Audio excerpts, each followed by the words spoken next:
यस्तो घाँस हाल्ने यस्तो काटेर अनि गाईले खुवाउँछ नि होइन तल होइन देशमा के मधेसमा भनेको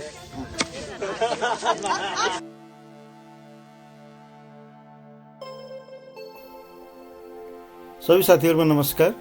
आज म यहाँहरुलाई चाहिँ यो युरियाले नल परालको उपचार गरेर सुकेको घाँसहरुको उपचार गरेर कसरी त्यसलाई बढी प्रोटिनयुक्त बनाउन सकिन्छ र कसरी नाफामूलक रूपमा चाहिँ यो उग्राउने पशुहरु खास गरी भेडा बाख्रा त्यसपछि गाई भैँसीहरु यिनीहरुमा चाहिँ कसरी हामीले चाहिँ कम लागतमा प्रोटिनयुक्त आहारको व्यवस्थापन गर्न सक्छौं र हाम्रो चाहिँ स्तर कमसल आहारहरु जस्तो नल परालहरु सुकेको घाँसहरु जसमा चाहिँ प्रोटिनको मात्रा एकदमै कम छ हैन, त्यस्तो चीजहरुलाई चाहिँ कसरी बढी उपयोगी बनाएर हाम्रो पशुपालन व्यवसायलाई नाफामूलक बनाउन सक्छौं भन्ने बारेमा बताउन गइरहेको छु।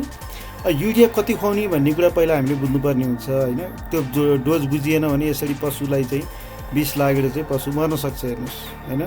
त्यही भएर पहिला त्यो डोज त्यहाँ लेखे अनुसार चाहिँ हामीले हेर्नु पर्यो कस्तोलाई खुवाउने कस्तोलाई नखुवाउने। यो चाहिँ उग्राउनेलाई खुवाउने हो र 6 महिना भन्दा मुनतिरको चाहिँ उग्राउने भए पनि खुवाउनु भएन है, र डोज बढी हुनु भएन।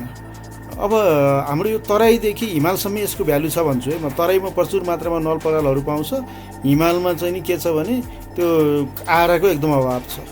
त्यही भएर चाहिँ हामीले त्यो तराईको नल परालहरु अथवा हिमालकै सुकेको घाँसहरु सुक्खा घाँसहरुलाई चाहिँ हामीले यसरी ट्रिट गरेर उहाँको नलहरु हैन जे छ त्यसलाई हामीले चाहिँ नि युरियाले चाहिँ नि यसरी 1% को ट्रिटमेन्ट गर्ने कि 2% को भन्न त तपाईले बुकमा 4% सम्मको पनि देख्नुहुन्छ, तर म 4% मा चाहिँ नजानुस् भन्छु है।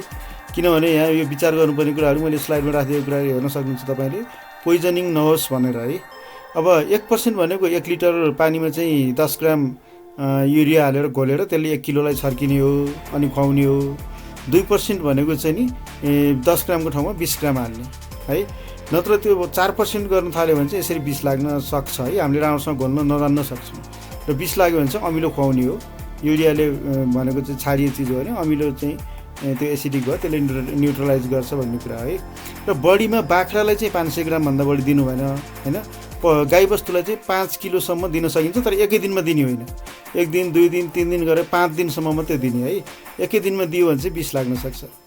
अब यो हिमाली भेगमा चाहिँ तपाईको यस्तो चाहिँ सुक्खा घाँसहरु छ भने यसमा चाहिँ के हुन्छ भने छिप्पिसकेपछि काट्ने अनि सुकाउने, यो सुकाउने प्रक्रिया पनि एकदमै घाममा सुकाउने हैन, त्यसलाई छायामा नसुकाउने गर्दाखेरि चाहिँ के हुन्छ भने प्रोटिन भ्यालु यो भिटामिनको भ्यालु एकदमै कम भएको हुन्छ के त्यसमा। त्यही भएर चाहिँ त्यसलाई हामीले चाहिँ नि राम्रोसँग चाहिँ नि सुकाएर हे बनाएको छ भने त्यो मेन्टेन हुन्छ क्वालिटी। नत्र भने यस्तो चाहिँ गरेर हामीले यो तालिमको क्लिपहरु फोटोहरु म देखाइरहेको छु यहाँहरुलाई।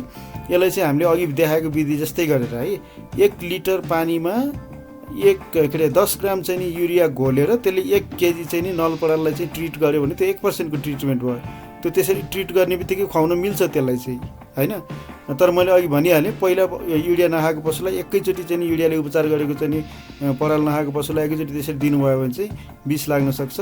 आज थोरै भोलि थोरै गर्दै गाईबस्तुलाई म्याक्सिमम 5 केजी ठुलो हुर्केकोलाई म्याक्सिमम, अनि अर्को चाहिँ तपाईको बाख्राहरुलाई चाहिँ ठुलो वयस्क बाख्रालाई चाहिँ 500 ग्राम है। त्यो एकै दिनमा होइन पटपट गरेर नत्र पोइजनिङ हुन सक्छ। र यसरी चाहिँ तपाईको चाहिँ यहाँ हामीले ट्रेनिङको केही क्लिप्स मैले तपाईलाई देखाएँ। हामीले पोहोर पनि यो तालिम गराएका थियौं मुस्ताङको फ्ल्याग भन्ने गाउँमा, अहिले चाहिँ माथि लोमानथाङमा गराएको छौं।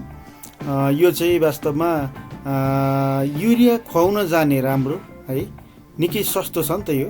यसको प्रोटिन भ्यालु चाहिँ प्रोटिन इक्विभ्यालेन्ट एकदम हाई हुन्छ। कुनै पनि पिनामा भन्दा युरियाको चाहिँ प्रोटिन भ्यालु चाहिँ असाध्यै हाई हुन्छ है, किनभने 45% 46% यसमा चाहिँ नाइट्रोजन हुन्छ। अब यसलाई चाहिँ 6.25 ग्रोन गर्नुभयो भने यो 285 भन्दा माथि जान्छ, त्यति % इक्विभ्यालेन्ट हुन्छ यसको है।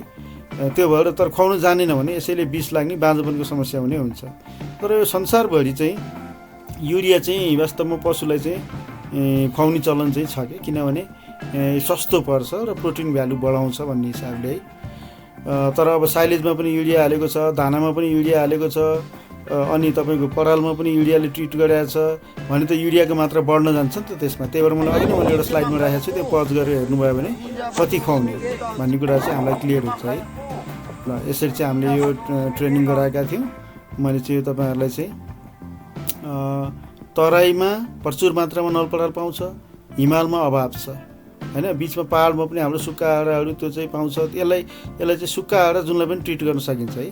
यसरी चाहिँ गरेर चाहिँ हामीले खुवायौँ भने पशु पक्षी यो पक्षी भन्दा पनि पशुको चाहिँ उत्पादन लागतलाई चाहिँ हामीले न्यूनीकरण गर्न चाहिँ यसले एकदम हेल्प गर्छ है।